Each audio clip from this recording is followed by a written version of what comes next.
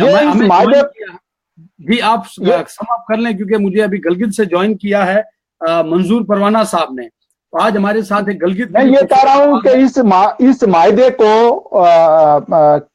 Cancel کر کے یا اس میں ایک نئی جو انتظامی سیٹ اپ ہے اس میں بھی ایک جدت لانے کی ضرورت ہے، نیا کنٹریکٹ ہونے کی ضرورت ہے کہ کم از کم گلگت بلتستان اور آزاد کشمیر کے دونوں ان حکومتوں کو ملا کر ایک جو قومی حکومت قائم کی جائے، اور اس میں جو ریاست کے جو فیوچرسٹک ایشو ہے، استصواب کا ایشو ہے، تاکہ ہمارے درمیان کوئی کمیونیکیشن گیپ نہ رہے، اور جب ہم آپس میں ایک یونٹی کی طور پر سروائیو کریں گے تو میرے خیال میں ہم اس ایشو کو، اور بالخصوص اس قومی حکومت کو یہ فلسطین طرز کی حکومت بنائی جائے، جس میں یہ لوگ جو بھی ڈیموکریٹک ویز سے آتے ہیں وہ اس کو انٹرنیشنل کمیونٹی تک ایز اے انڈیجینئس کشمیری موومنٹ بنا کے پیش کریں، نہ کہ ہندوستان یا پاکستان کی پراکسی.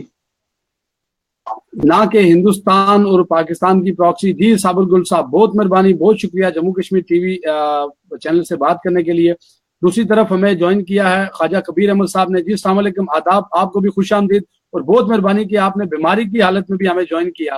ایک گڈ نیوز بھی ہے کہ گلگت سے صابر صاحب نے کہا کہ گلگت کے ساتھ ہمارے رابطے مکمل طور پہ بند ہو چکے، لیکن جے کے ٹی وی نے اور سوشل میڈیا نے رابطے بحال کرنا شروع کر دیے.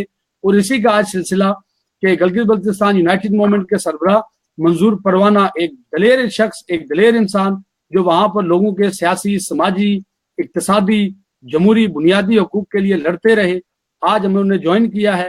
وہاں پر یہ پاکستان تو نہیں ہے کہ 3G 4G سرورز ہمیں ملے گی کشمیری کو یا گلگت والوں کو، لیکن لوکل ٹیلی فون پہ تو کام چل سکتا ہے. اسی لیے ہم نے لوکل ٹیلی فون پہ لیا ہے منظور پروانہ صاحب کو. جی السلام علیکم منظور پروانہ صاحب، آپ جے کے ٹی وی پہ لائیو ہیں، آپ کو خوش آمدید. جی وعلیکم السلام، آپ کا بہت بہت شکریہ. میں اگین کشمیر ٹی وی کا شکر گزار ہوں کہ آپ نے مجھے اپنے پروگرام میں اظہار خیال کرنے کا موقع دیا. میں سب سے پہلے آج کے دن کی مناسبت سے، آج 28 اپریل ہے، اور آزاد جموں کشمیر میں گلگت بلتستان کے اندر، پوری دنیا کے اندر کشمیری قوم سے یوم معاہدے کراچی کو ایک فلیگ ڈے کے طور پر منا رہی ہے. اس جو منانے والے تمام تنظیموں کو، تمام قوم پرستوں کو میں ان کے جلسے جلوس کرنے پر مبارکباد پیش کرتا ہوں. اس لیے کہ آج جو ہے 70 سال بعد ہم ریئلائز کر رہے ہیں گلگت بلتستان کے اندر بھی، آزاد کشمیر کے اندر بھی، اور جموں کشمیر کے اندر بھی، کہ یہ جو معاہدہ کراچی ہوا، یہ اس معاہدے میں کشمیر کی وحدت کو اور مزید پارا پارا کیا. جی کشمیر کو تقسیم کیا، کشمیر کو پارا پارا کیا، لیکن ہم کشمیر کو تقسیم نہیں ہونے دیں گے. ہمیں گلگت سے ہی جوائن کیا ہے ڈاکٹر توقیر گیلانی نے، ہم ان کو بھی خوش آمدید کہتے ہیں، ہم ان کو بھی اپنے پروگرام میں شامل کرتے ہیں. جی السلام علیکم ڈاکٹر توقیر گیلانی صاحب، خوش آمدید. مختصراً میں منظور پروانہ صاحب اس ٹائم لائن پہ ہمارے ساتھ ٹیلی فون کال پہ، تو ہم ان کے ساتھ گفتگو کر کے خصوصاً معاہدہ کراچی پہ، تو پھر میں آپ کی طرف آؤں گا. ویلکم ٹو دا شو. جی منظور پروانہ صاحب، آپ بحیثیت گلگت کے ایک باشندے کے معاہدے کراچی کو گلگت بلتستان کے عوام، آزاد کشمیر کے عوام، اور کیا جو یہاں سوچ رکھتے ہیں، ان کی سوچ رکھنے والے تمام لوگ اس کو مسرت کر چکے ہیں. لیکن اس کے ان تمام مسرت کرنے کے باوجود آزاد کشمیر معاہدے کراچی کی اہمیت اپنی جگہ پر ختم نہیں ہوتی. رہا ہے، اور میں یہ کہتا ہوں کہ جب تک آزاد کشمیر حکومت، آزاد کشمیر کی گورنمنٹ، جس نے 1949 میں یہ معاہدے کراچی کیے ہیں بطور صدر ابراہیم خان صاحب نے کیے ہیں، یا چودھری محمد عباس صاحب نے اس سے دستخط کیے ہیں، تو گلگت بلتستان کے عوام کا یہ ریزرویشن ہے، اور ہمیشہ رہی ہے کہ وہی اس معاہدے کے اندر بھی گلگت بلتستان کے عوام کو بائی پاس کیا گیا. یہاں کے عوام کو نظر انداز کرتے ہوئے جو معاہدہ یکطرفہ طور پر آزاد کشمیر کی گورنمنٹ اور حکومت پاکستان کے درمیان ہوئی ہے، اس کو ابھی یہاں کے عوام اس کو مسترد کرتے ہیں. یہ عوام مسترد کرتی ہے، آزاد کشمیر کی عوام، گلگت بلتستان کی عوام مسترد کرتی ہے، اور یہ جو دوریاں پیدا کی گئی ہیں آزاد کشمیر اور گلگت بلتستان کی عوام میں. خواجہ صاحب آپ کو سوال پوچھنا چاہیں، کیونکہ جی مختصراً